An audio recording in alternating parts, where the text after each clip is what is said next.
रामकृष्ण हरी. श्री तुकाराम महाराज गाथा भाष्य अभंग 541. द्रव्याची या मागे कळी काळाचा लाग, म्हणून या संग खोटा त्याचा. निरयाचे मूळ घालून या मागे, मांडिली प्रसंगे कथा पुढे.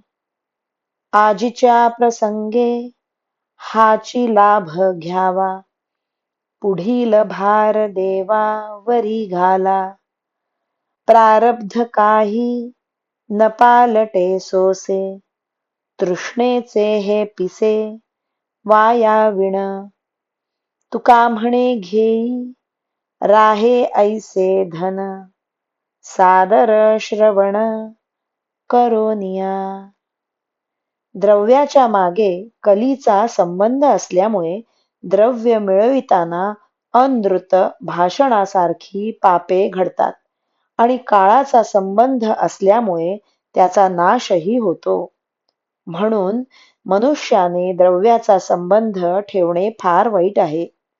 द्रव्य हे नरकाचे मूळ आहे, म्हणून त्याला पाठमोरे होऊन या मनुष्य देहाच्या प्रसंगी हरिकथा करण्याचे सुरू केले पाहिजे. आजच्या प्रसंगी हरिकथेचाच लाभ घेणे चांगले आणि तुम्ही यापुढे आपल्या संसाराचा भार देवावर घाला. धनाचा कितीही हव्यास केला आणि ते मिळवण्याचा प्रयत्न केला तरी प्रारब्धाचा काही केल्या पालट होत नाही. याकरिता धन मिळवण्याचे वेळ व्यर्थ आहे. तुकाराम महाराज म्हणतात, हरिकथेचे श्रद्धापूर्वक श्रवण करून आता असे धन मिळवून घे की जे तुझ्याजवळ शाश्वत राहील. रामकृष्ण हरी. श्री कृष्णार्पणमस्तु.